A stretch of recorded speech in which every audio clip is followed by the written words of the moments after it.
Power Apps, c'est un logiciel que Microsoft a créé pour être capable de pouvoir facilement regarder un Power Apps comme un logiciel aussi facile qu'un PowerPoint. Tu peux créer des applications, qu'elles soient mobiles ou web, sans être obligé d'avoir une connaissance du code. Que c'est aussi simple que ça. Ça peut carrément servir comme une interface à la création de SharePoint. Alors, ici, si on regarde ça,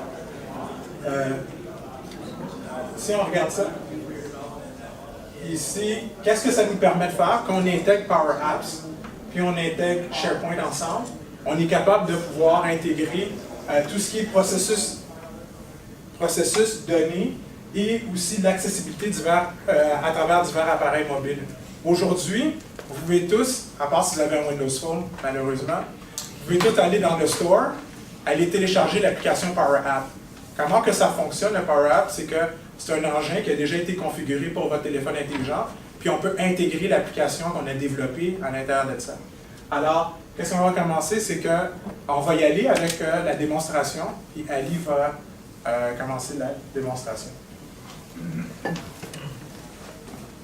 Alors, la première chose que Ali va faire, c'est que... Tu peux y aller, Ali. On va partir à partir de qu'est-ce qui s'appelle Power Apps.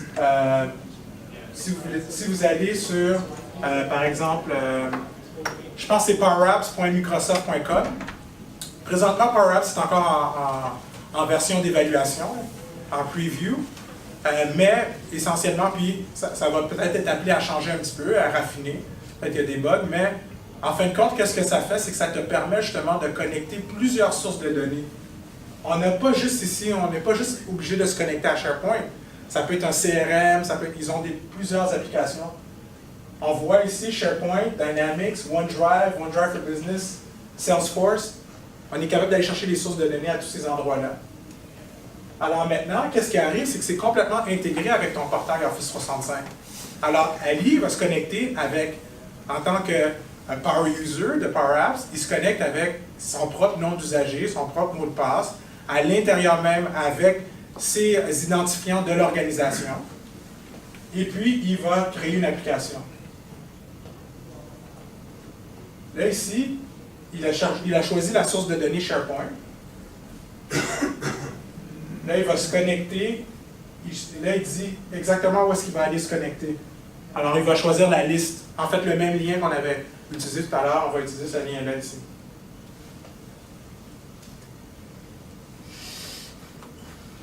Là, il vient choisir sa liste. Feuille de temps.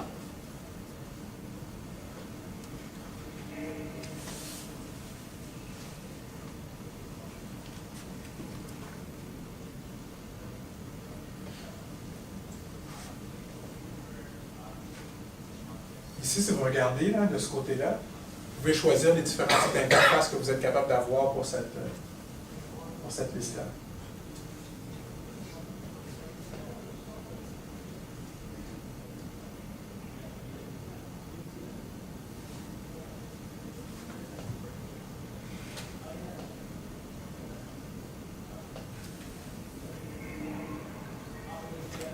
Il est en train de choisir les différents champs, puis les mettre en place.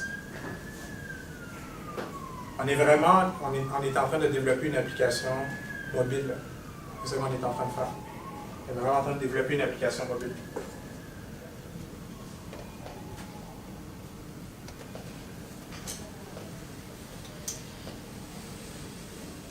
Ali, peut-être qu'on peut montrer le produit pour le produit fini. On est capable, une fois que l'application est publiée, qu'est-ce qui est intéressant, c'est qu'on peut venir choisir les couleurs, on peut venir choisir un logo pour l'application, donner le nom de la compagnie, le nom qu'on veut donner. Mais c'est pas juste ça, c'est que maintenant, cette application-là, peu importe le mobile qui est utilisé, elle est accessible. Parce que tu fais juste télécharger. Quand tu rentres dans ton Power App, quand Ali, tout à l'heure, Ali ne l'a pas montré encore, mais une fois que l'application a fini d'être sauvegardée, tu peux la partager. Si je la partage avec, ça peut être un groupe d'individus, ça peut être un groupe, je la partage aussi directement à quelqu'un, quand il va rentrer dans son application Power App, il va rentrer son nom d'usager, son mot de passe, puis oups, il va avoir une application qui va apparaître, c'est l'application que Ellie a partagée avec lui. Il clique sur l'application, il va voir ça ici. Là, je vois mes différentes feuilles de temps. Puis ici, je peux rentrer ma feuille de temps.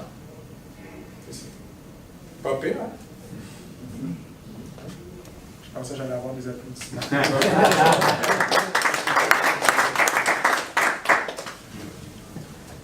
Je ne sais pas combien de temps que ça a pris, mais ça, c'est certain. Hein? 5-10 minutes. C'est certain qu'on a pris une feuille de temps qui est un petit peu plus facile. Mais grosso modo, l'idée derrière ça, c'est qu'on peut facilement aujourd'hui prendre un fichier Excel et le tourner. Oui, je vais vous avouer, bon, il va falloir avoir passer un petit peu de temps pour apporter je dirais, pour que l'application elle soit belle. Bien, essentiellement, on peut prendre les données. Ali, tu peux montrer certains des exemples que Microsoft ils ont sur la plateforme. Vous allez voir des exemples d'applications de Power App qui sont déjà des applications qui sont déjà toutes montées. Moi, je trouve que le point le plus intéressant, c'est que c'est tes données à toi. C'est tes systèmes à toi, c'est tes choses, puis on peut prendre ça, puis nous, on fait beaucoup de développement SharePoint, mais regardez certaines des... gérer le budget, celui-là, oui, un estimateur de coût. Ça, je pense qu'on avait, par exemple, chez Edil, il y avait certaines questions qu'on avait à la formation, on était en train de discuter d'une application pour pouvoir prendre une photo quand on était sur le site et être capable de l'intégrer directement dans le SharePoint. Tu te souviens, on avait eu cette discussion-là? Mais à travers cette discussion-là, moi, dans ma tête, je disais, OK, on pourrait utiliser Power Apps pour intégrer SharePoint, puis l'application mobile. Est-ce que tu as lancé le Cost Estimator? Si tu peux le télécharger. Oui. Alors.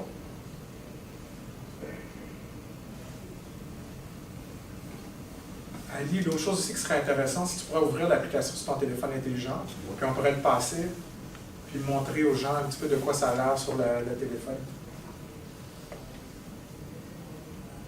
Ici, tu vois, dans cette application-là, il y a une intégration avec Bing Maps pour dire d'aller chercher aussi l'endroit où est-ce que, l'adresse où est-ce que c'était. C'est-à-dire, par exemple, je donne un exemple, il y a quelqu'un qui fait des réparations, ainsi de suite, capable de prendre la photo, mettre l'adresse, et en même temps, ça donne, ça utilise Bing Maps pour donner la localisation sur une carte. Puis, est-ce que tu peux montrer si tu fais plus exactement? C'est une information quand même très sommaire, le nom du client, l'adresse, quand est-ce que c'est le rendez-vous. Rien de super sophistiqué, là, mais vraiment comme complètement intégré avec ça. Alors nous, on utilise beaucoup de ce type de plateforme-là justement pour être capable d'étendre, que ce soit la force de vente ou les opérations, que les gens soient capables d'être mobiles. On fait juste un seul développement. L'autre chose que je ne vous ai pas dit, c'est que Power Apps, c'est une application Windows 10 aussi. Alors, je peux l'utiliser sur une tablette, Windows directement sur un desktop, pour être une interface à SharePoint qui est autre que d'aller directement sur le web. Alors, je me fais comme une vraie application, puis je peux l'avoir Windows 10, puis elle peut être pinée, puis je pourrais faire mes comptes de dépenses directement à partir de ça. Je marque l'information, j'ai une interface pour mes comptes de dépenses, c'est très rapide. C'est la même interface que les gens vont utiliser sur leur desktop, ils vont utiliser ça sur leur Android ou sur leur iPhone, éventuellement sur leur Windows Phone. Ali, tu l'as-tu l'application sur... Oui, j'ai l'application sur mon cellulaire. C'est vraiment une application. Dans le store, vous pouvez installer le Power Apps. Et chaque application qui est déjà publiée sur le Power Apps de votre entreprise, ça va être disponible pour tout le monde. Exact. Alors, vraiment, qu'est-ce qui arrive? Qu'est-ce que j'aimerais que vous reteniez de cette session? Ali, tu peux peut-être switcher à mon PowerPoint.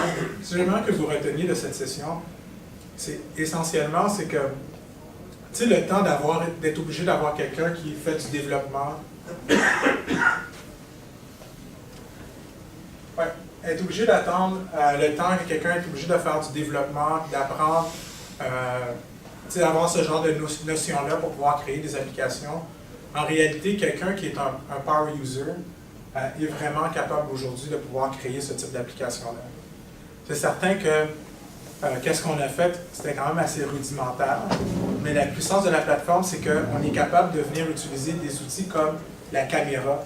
Alors, je peux intégrer dans mon processus de GPS de mon téléphone pour prendre l'information pour que l'application est capable de prendre cette information, relayer cette information-là en ligne. Alors vraiment, les périphériques du téléphone, le micro, ce genre de choses-là, prendre des notes orales, tout ce type d'informations-là, mais accessible à travers une application comme Power Apps. Alors, en intégrant tout à l'heure, puis je reviens un petit peu à la discussion que j'avais, certains types d'applications où est-ce qu'on perd du temps. Alors, j'ai parlé du compte de dépenses, faire une demande de bon de commande avec un processus d'approbation, être capable de regarder une demande de congé, faire certaines de ces choses-là, à s'en aller à des trucs un petit peu plus complexes, comme une application d'affaires où est-ce que j'ai besoin de pouvoir, je ne sais pas, faire de l'estimation, puis être capable de rallier ça à quelque chose, rallier ça à un processus à SharePoint en arrière. Alors, je suis vraiment capable d'intégrer ces plateformes-là. Puis aujourd'hui, on a parlé de SharePoint parce que c'est très facile de faire ça dans SharePoint, mais les sources de données, vous allez voir, c'est juste un début. Là, par exemple, il y a Salesforce, mais il pourrait avoir SAP Business One, il pourrait avoir d'autres types de sources de données, comme dans Power BI, où est-ce que je vais être capable d'aller extraire l'information, puis même être capable de mettre de l'information directement.